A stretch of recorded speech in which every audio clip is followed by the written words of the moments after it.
মধ্যপ্রাচ্যের আকাশে বারুদের গন্ধ। একদিকে মার্কিন ইসরায়েলি যৌথ বাহিনীর নির্বিচার হামলা, অন্যদিকে ইরানের অদম্য প্রতিরোধ। গত এক মাস ধরে ইরানের উপর একের পর এক ক্ষেপণাস্ত্র বর্ষণ করছে আমেরিকা ও ইসরায়েল। পেন্টাগন দাবি করছে তারা ইরানের 90% সামরিক শক্তি ধ্বংস করে দিয়েছে। কিন্তু বাস্তবতা কি? ইসরায়েলের আকাশ প্রতিরক্ষা ব্যবস্থা ভেদ করে এখনও গর্জে উঠছে তেহরানের ব্যালিস্টিক ক্ষেপণাস্ত্র। আর এই মহাযুদ্ধে ইরানের পাশে ছায়ার মতো দাঁড়িয়ে আছে এক শক্তিশালী বন্ধু, ভ্লাদিমির পুতিনের রাশিয়া। মার্কিন প্রেসিডেন্ট ডোনাল্ড ট্রাম্প দাবি করেছেন ইরানকে রাশিয়ার সহায়তা নাকি সামান্য, কিন্তু খোদ মার্কিন রণতরীগুলোর অবস্থা বলছে ভিন্ন কথা। গোয়েন্দা তথ্য মতে রাশিয়া তার একমাত্র সচল এবং সবথেকে শক্তিশালী নজরদারি স্যাটেলাইট ব্যবস্থা লিয়ানা বা LIANA থেকে ইরানকে মার্কিন যুদ্ধজাহাজ ও বিমানের রিয়েল টাইম ডাটা সরবরাহ করছে। এই লিয়ানা সিস্টেম মূলত তৈরিই করা হয়েছে সাগরে মার্কিন বিমানবাহী রণতরীগুলোকে খুঁজে বের করে লক্ষ্যবস্তু বানানোর জন্য। ফলাফল, তেহরান এখন নির্ভুলভাবে জানতে পারছে ঠিক কোথায় লুকিয়ে আছে আমেরিকার দম্ভ আব্রাহাম লিঙ্কন রণতরী। গত বুধবার ইরান দাবি করেছে তারা একের পর এক ক্রুজ ও ব্যালিস্টিক ক্ষেপণাস্ত্র দিয়ে এই রণতরীতে আঘাত এনেছে। আমেরিকা অস্বীকার করলেও খোদ ফক্স নিউজে ট্রাম্পের দুশ্চিন্তা স্পষ্ট ধরা পড়েছে। রাশিয়া ও ইরানের বন্ধুত্ব শুধু রণক্ষেত্রেই সীমাবদ্ধ নয়, তা এখন মহাকাশেও বিস্তৃত।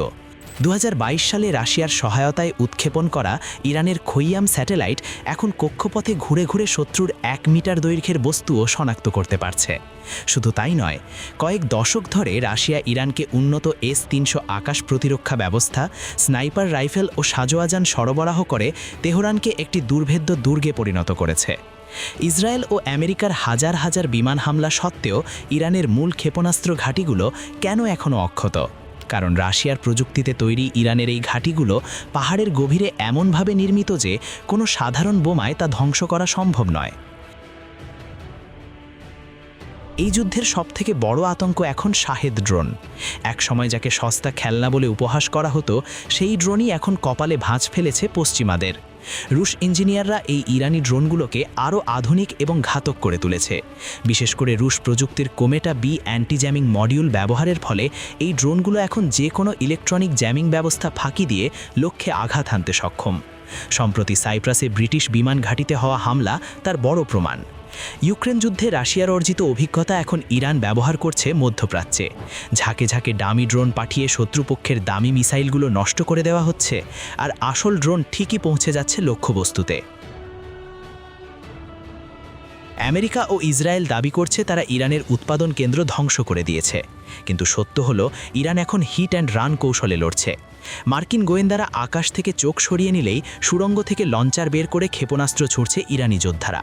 তারা এখন আর শুধু সামরিক ঘাঁটি নয়, আঘাত হানছে তেল শোধনাগার ও ইসরায়েলি বসতিগুলোতে, যার ফলে বিশ্ববাজারে তেলের দাম $100 ছাড়িয়ে গেছে। রাশিয়া ও ইরানের এই অঘোষিত জোট প্রমাণ করে দিচ্ছে সামরিক শক্তি দিয়ে ইরানকে হারানো অসম্ভব। আমেরিকা ও ইসরায়েল যতই হামলা করুক, ইরানের ক্ষেপণাস্ত্রের গর্জন থামার নয়। রাশিয়া ও ইরানের এই বন্ধুত্বের কারণেই কি মধ্যপ্রাচ্যে পশ্চিমা আধিপত্যের পতন শুরু হয়েছে?